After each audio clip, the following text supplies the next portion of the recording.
Here we go. All right, so I took my trusty truck. I made it to our family property despite being a little sleepy after lunch. Upon arriving, I just discovered a vast buck hoofprint. And for some reason, I finally became fully awake. If you can imagine, if you're a hunter, you know what I mean. And after almost breaking my neck, looking around to see where he was, because the track was that fresh, just in time, I caught the beast's hulking, enormous backside, just disappearing into the brush, just about 100 yards away at the edge of the field. With those large vines swinging, having made way for apparently his vast rack. I thought to myself, this hulk is going to put the 30-point buck to shame. And so it was at that moment that buck fever really started to hit me. Hands shaking and everything. And I'm shaking so bad, trying to quickly put on my quiver, which is a back harness, and it's not working out too well. I'm trying to snap it. So I finally got it snapped, grabbed my bow, fitted my arrow to the string, and took off. All right. So, and having just emerged from binge reading about large bucks and their ways just a few weeks before, I was eager to dive into this hunt, which was quickly proving to be something I had never experienced before. I headed towards the field edge, not looking for tracks, saw exactly where he went, and in fact, I knew exactly that trail. I knew it specifically. I had seen it many times before.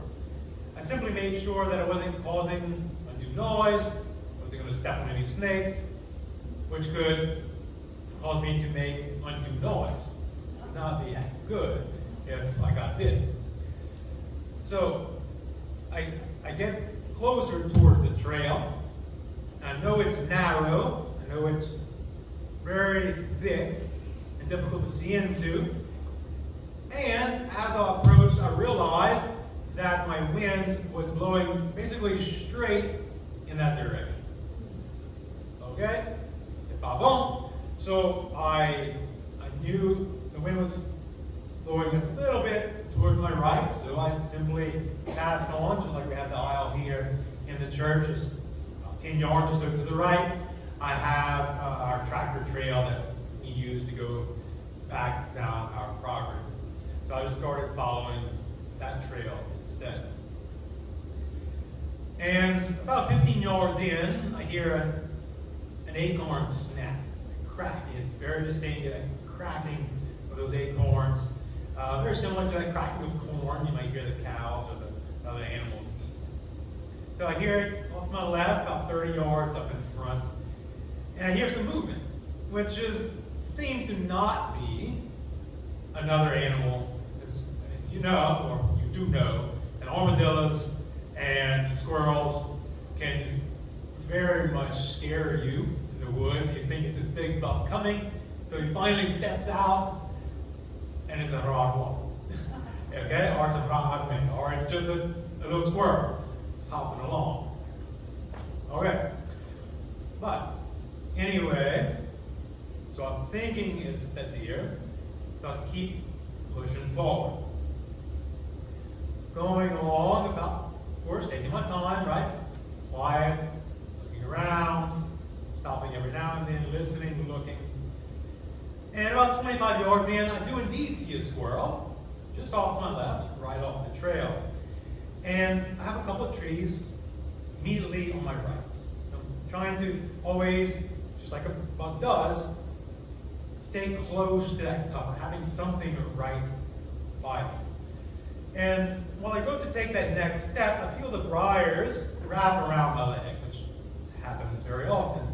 But I was so focused that it didn't register that I couldn't go forward anymore. I was indeed stuck. And so I just kind of paused, like I normally do, and was listening and looking. And as I went to step forward again, I caught something. Right here in the corner of my eye, a little brown blur, and all of a sudden, wham! hawk smashes into my face. Yes, a hawk. Fortunately, his talons weren't out yet. And plaqués. And I am laid on the ground. The bow is way over there. Arrow falls off, and I'm sprawled on the ground. And here I am, kind of kaku. The hawk was there, kind of gathered itself, looks at me in a sort of reproachful way, you idiots, and then flies away. Okay.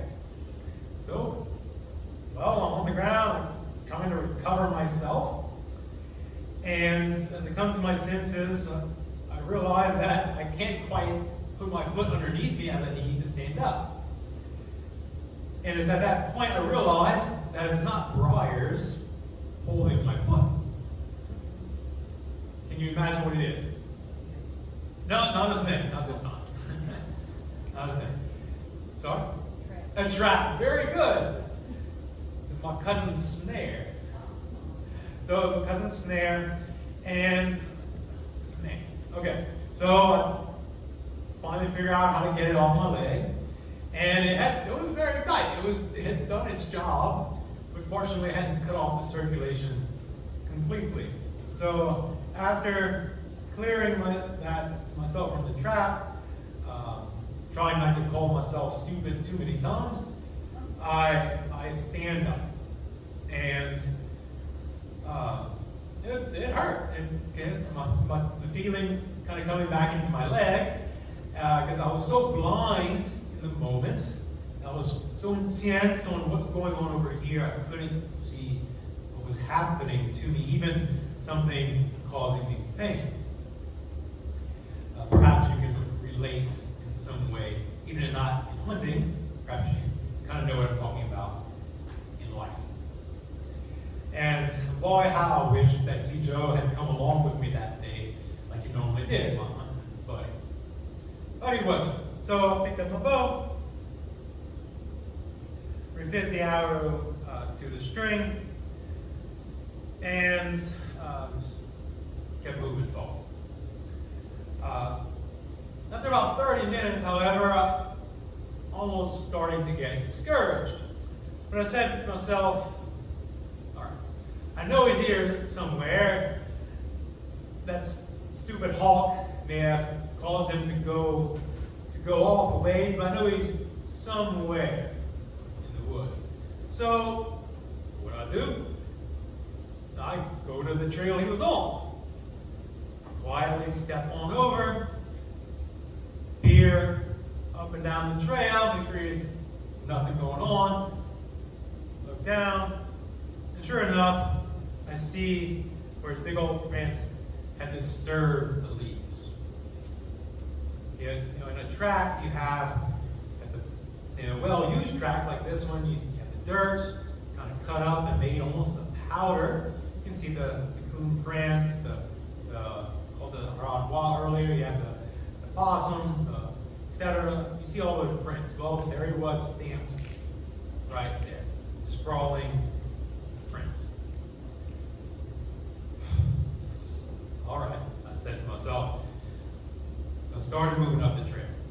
Quiet, of course. Moving. I knew I wasn't going to see anything right away because of all the noise that stupid hawk had caused. And after about 60 or 70 yards, the trail ran out. Nothing. No more croque-voix, no more shawee, no more nothing to going anywhere. It was a pad of rock. I know you can't relate because we don't have any rock around here other than cement. But, okay, it's just a big piece of floor, if you will, that no tracks. Okay. So I look ahead. About 20, 30 yards ahead, I can see that the woods start up again. And I notice two indents, if you will. I can kind of see that there's a space here on the right, a good, solid, well-made, well-tended trail. And to the left, I could kind of see a little disturbance, just a little bit of an opening, almost as if it were a coon trail or a rabbit trail. It's just wide enough for that. And, okay, so I said, well, so at least I found the trail. But before I move on, I'd like to tell you something. I noticed something about myself. I began to feel tired. I began to feel hungry. I began to feel thirsty. I had these natural desires that were telling me I was running on empty. And even though it was a relatively short time since I'd eaten lunch, it was only about 2 hours or 3 hours now since I'd eaten lunch, but apparently, for whatever reason, that's what I was feeling. So I grabbed from my pack. And it's at that moment I realized I left it in the trunk. So I didn't have the water, didn't have my snack. It was well enough anyway, because every time you eat that candy bar, that little piece of peanut, it's stuck in your throat, and you start coughing. And you can't stop coughing. And the hawk made enough noise, made me make enough noise that I didn't want to make any more noise. So, whatever. So here I go. So I kind of looked at which trail should I take. I don't know. But I could tell even before getting to the trail, what would you do? Well, I'd go to each one and see where there's footprints, right? This one has footprints, this one doesn't.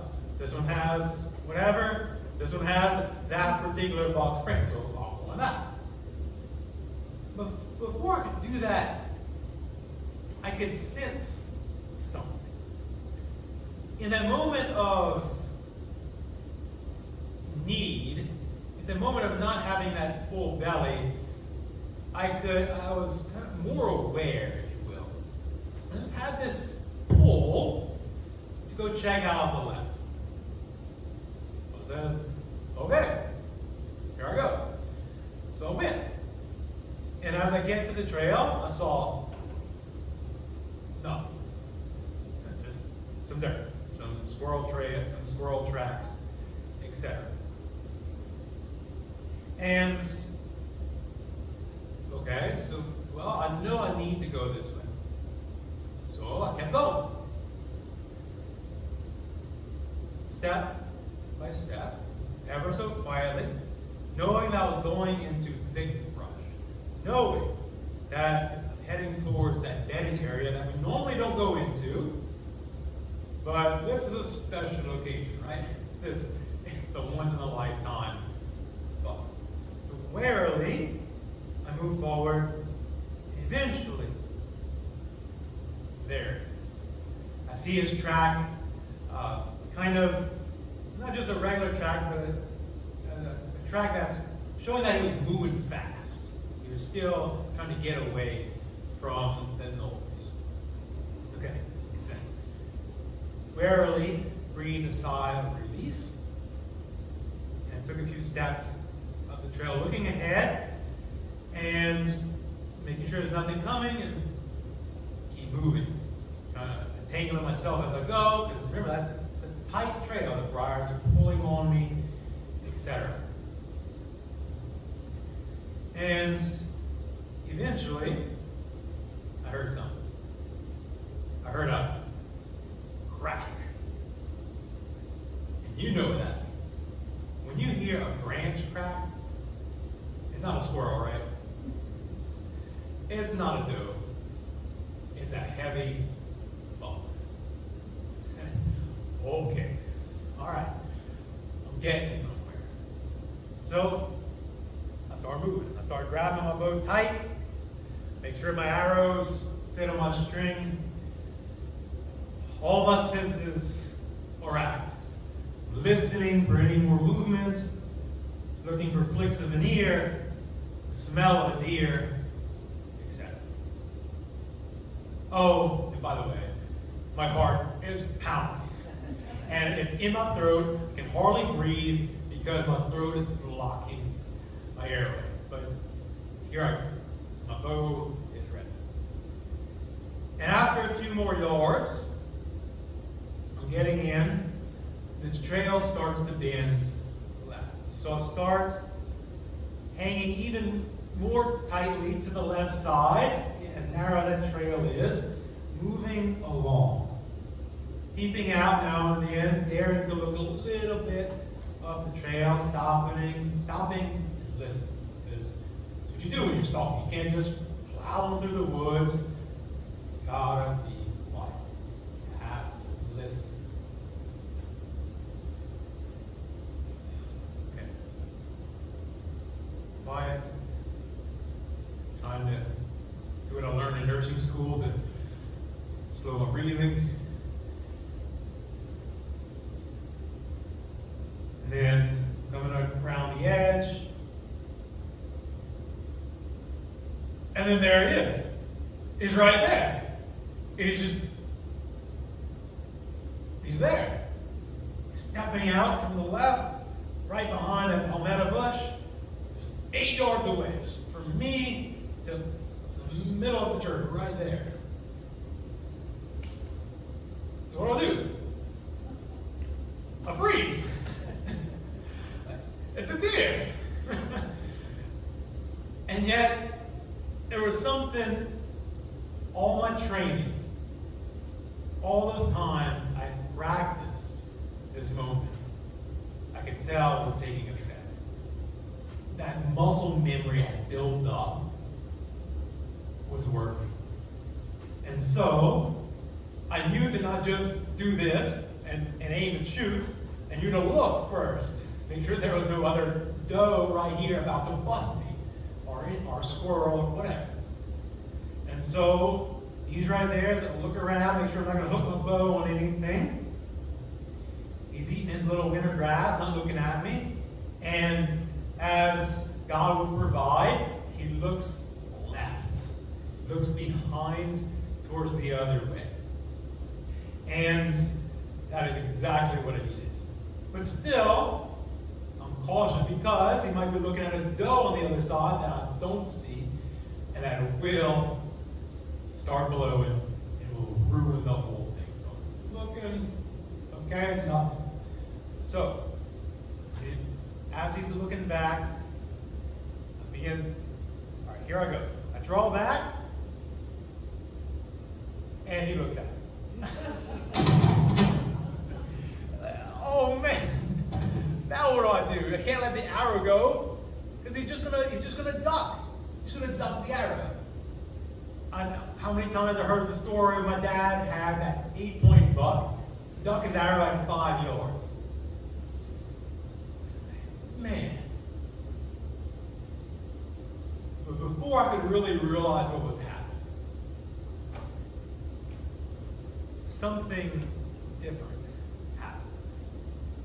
As he's turning and he looks at me, normally you freeze and you try not to look at him and oh man, I'm not here.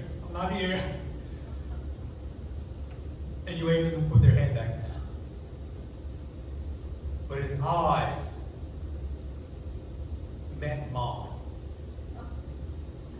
His eyes met mine, and I saw something different. His gaze locked on mine. His eyes pierced me like an arrow. I mean, and I could see him with a big H. And what I'm getting at is, it's not that the deer was God, but I somehow, in looking into those deep wells of the deer's wide eyes, I could see God. Not literally like a person, but I was experiencing God in that great abyss of that box eyes.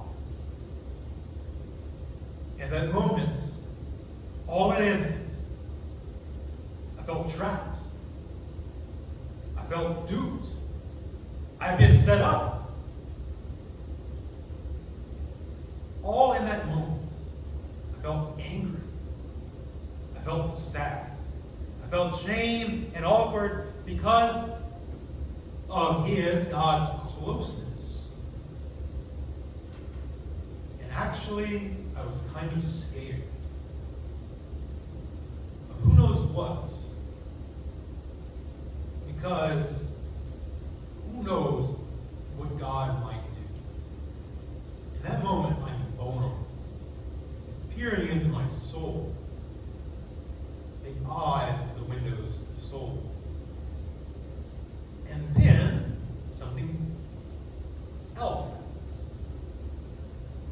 As though having been bound tight with tie vine, I was released. Not from the gaze, but I felt light. I felt happy. I felt joyful, excited, and yearning for more of what was happening. Of this feeling of welcome, love, freedom, and oddly, worthiness. And I guess to sum it all up, I felt alive.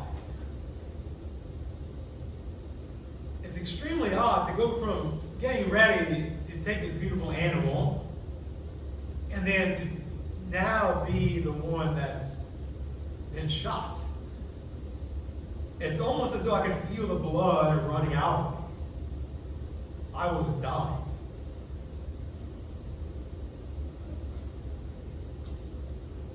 I have truly been struck by God's arrow of grace. And I sunk down to my knees, sitting on my heels, hands down, just staring.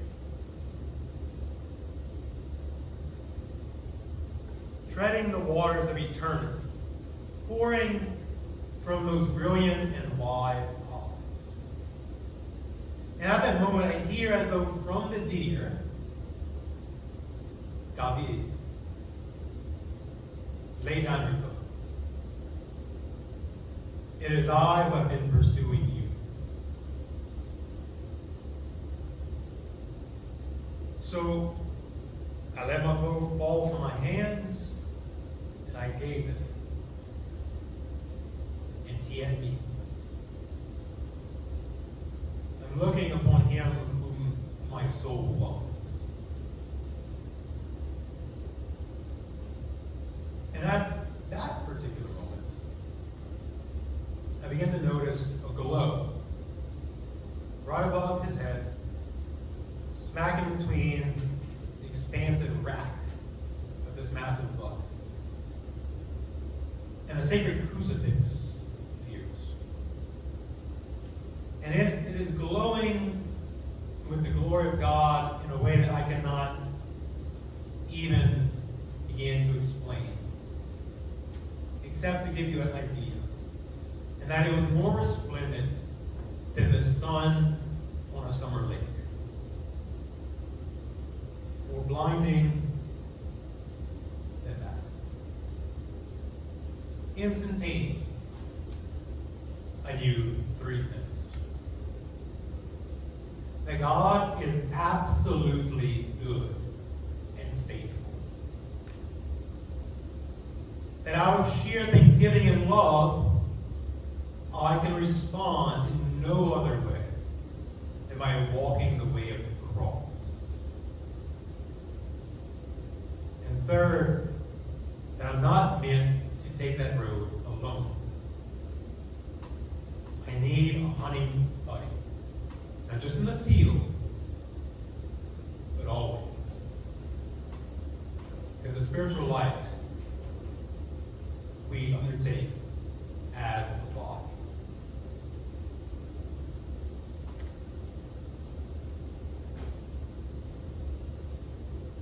A few moments of silence.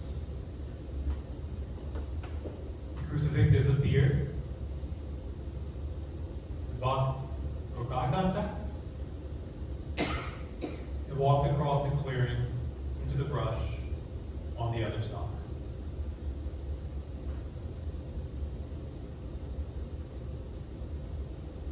Well, as you can imagine, I was still glued to my spot. What did I do? I was stunned.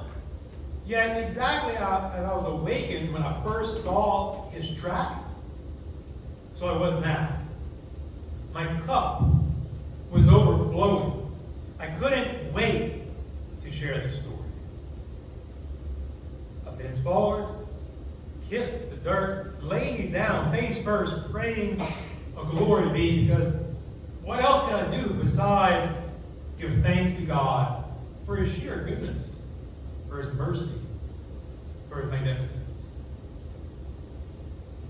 And out of sheer wonder, I prostrated myself in the middle of the woods, with no one around me, even a squirrel to bark at me.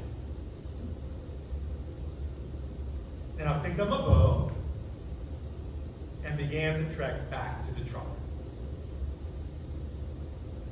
And as I walked back, perhaps you've experienced this too, I began to wonder, did that really happen? Was that real? But I remembered something extremely important that I learned from hunting.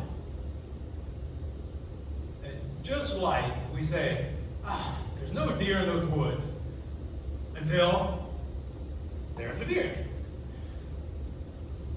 The same thing happens in this situation. God didn't seem to be with me, didn't seem to be around, but there he was. And with each track of his I saw on my way back, I gathered more and more certainty and conviction and speed, to the point where I was actually running, looking like an idiot, with my bow and my quiver bouncing on my back, and running back towards my truck. Couldn't wait to share the story of what the Lord had done for me.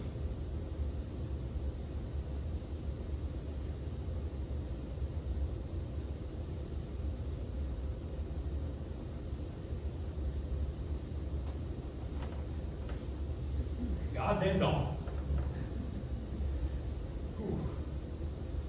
Wow, what a wonderful story. I'm not sure what to say after that. God is so good. He searches us out just like that.